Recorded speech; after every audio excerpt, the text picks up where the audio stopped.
É muito bom poder compartilhar com você mais uma palavra que eu sei que pode fazer a diferença na sua vida, porque não é palavra de homem, mas a poderosa palavra de Deus. Por acaso você já sentiu algum medo? Obviamente que sim. Isto é inerente à nossa natureza. O Evangelho de João, capítulo 20, versículo 19, conta a história de quando os discípulos estavam reunidos em uma casa com as portas trancadas, com medo, porque o Senhor Jesus havia sido morto na cruz. E então os discípulos se consideravam os próximos alvos. O versículo 19 diz que chegada, pois, a tarde naquele dia, primeiro da semana, e cerradas as portas onde os discípulos, com medo dos judeus, se tinham ajuntado, chegou Jesus e pôs-se no meio deles e disse-lhes: paz seja convosco. Então, como você pode notar, até os discípulos de Jesus sentiram medo.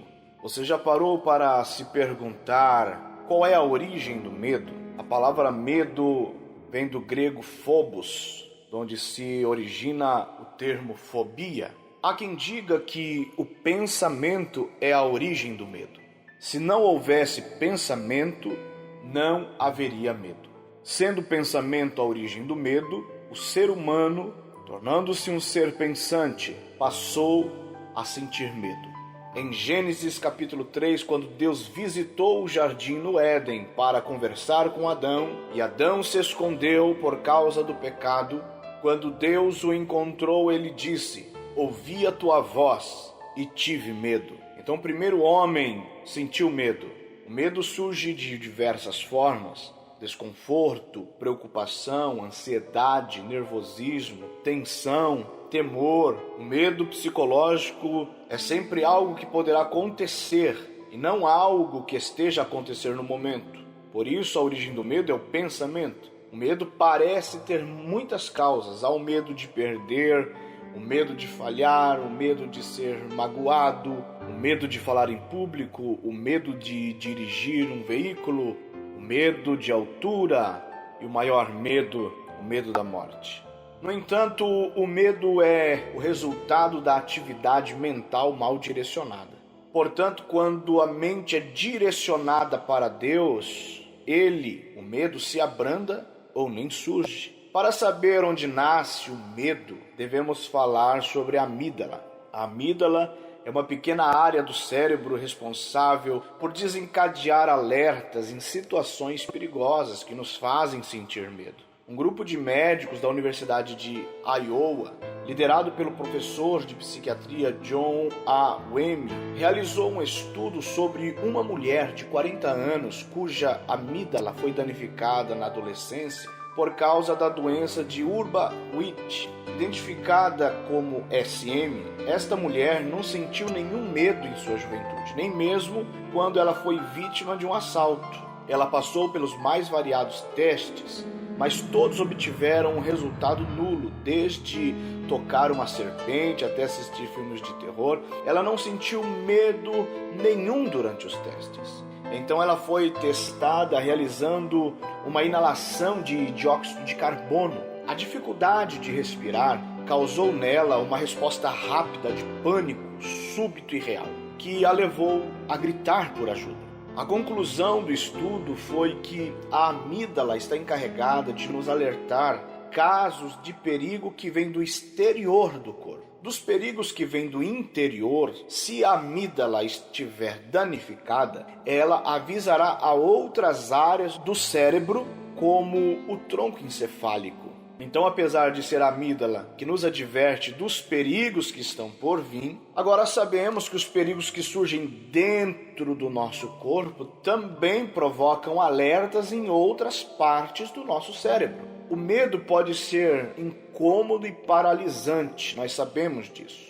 No entanto, eliminá-lo por completo seria como deixar as portas e janelas da nossa casa sempre abertas. Um risco sem sentido que afetaria de forma direta o nosso equilíbrio e a nossa sobrevivência.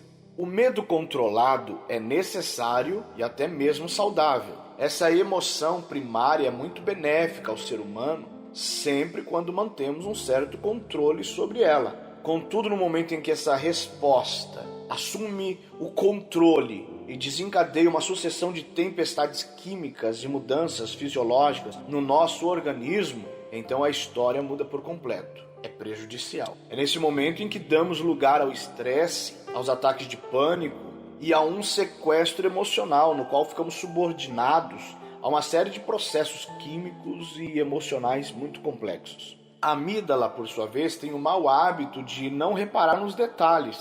Não há tempo de sobra quando se trata de garantir nossa sobrevivência. E por isso, muitas vezes, ela nos faz reagir a estímulos pouco lógicos ou pouco racionais. Seu sistema de alerta ativa imediatamente o sistema nervoso para que ele coloque em prática uma resposta muito específica, a fuga. E para isso vai preparar o nosso organismo. Sentiremos aumento na pressão arterial, haverá maior metabolismo celular, aumento da glicose no sangue, maior coagulação sanguínea e até mesmo aumento na atividade mental. Ao mesmo tempo, boa parte do nosso sangue vai se dirigir aos músculos maiores, como as pernas, para que possuam assim energia suficiente para escapar, se necessário. A adrenalina chega a todo o nosso organismo, fazendo inclusive com que o nosso sistema imunológico interrompa suas tarefas, porque o cérebro não considera seu trabalho essencial. O que importa nesse momento é poder fugir ou, caso contrário, nos preparar para a luta. Podemos dizer, de fato, que nos dias de hoje os medos que mais estão presentes na nossa sociedade são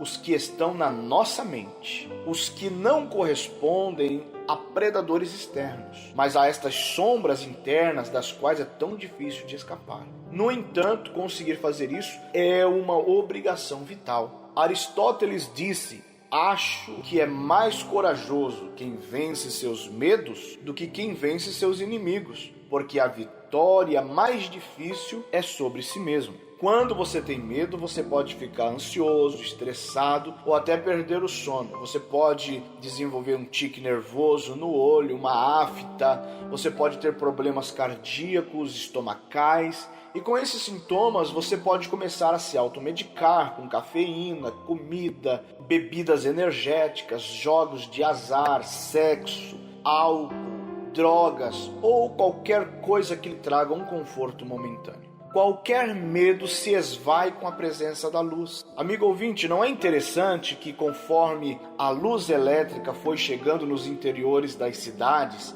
os lobisomens, os sacis, os curupiras, as mulas sem cabeças não apareceram mais, não é verdade? Há algumas razões pelas quais nós temos medo. Primeiro, temos medo porque não acreditamos na soberania de Deus. O medo em nossa vida nem sempre é racional. Na maioria das vezes, o medo é baseado naquilo que pode ou não pode acontecer. Dessa forma, o medo lhe dá a impressão de que você sabe tudo e vê tudo. Você cria em si mesmo a imagem de um Deus funcional. É Deus que é soberano, não você. Pare de temer aquilo que você não sabe e comece a confiar naquele que tudo sabe. Segundo, nós temos medo porque criamos nossa própria visão, em vez de buscar a visão de Deus. Quando ficamos paralisados pelo medo do futuro, nós estamos basicamente vendo o futuro sem Deus. Nós dizemos algo como: eu vejo o futuro, Deus não está nele, Deus não será por mim, Deus não me ajudará. Mas isso é o contrário do que diz a palavra de Deus em Jeremias 29:11, quando Deus disse: eu é que sei que pensamentos tenho a vosso respeito, diz o Senhor, pensamentos de paz e não de mal, para vos dar o fim que desejais. Terceiro, temos medo porque frequentemente somos falsos profetas. Ser um falso profeta é prever o futuro incorretamente. O medo em nossas vidas pode nos transformar em falsos profetas, predizendo coisas que talvez não, e muito provavelmente não, venham a acontecer.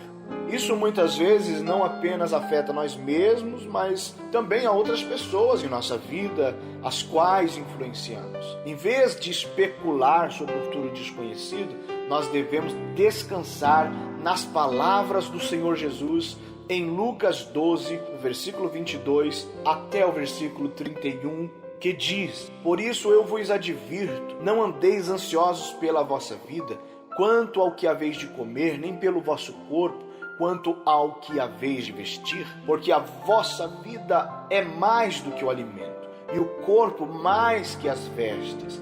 Qual de vós, por ansioso que esteja, pode acrescentar um côvado ao curso da sua vida? Porque os gentios de todo o mundo é que procuram estas coisas, mas vosso Pai sabe que necessitais delas. Buscai antes de tudo o seu reino, e estas coisas vos serão acrescentadas. E em quarto lugar, sentimos medo porque seguimos falsos evangelhos. Quando nós temos medo, nós denunciamos a confiança e o conforto que temos nas coisas em vez de em Jesus. Nós tentamos controlar nossas vidas, nós nos agarramos ao dinheiro, nós nos afastamos da comunhão com Deus, nós nos rebelamos contra a autoridade da palavra de Deus, nós transgredimos, nós pecamos. Nós nos automedicamos, nós justificamos a nós mesmos, transformamos Jesus em um terapeuta.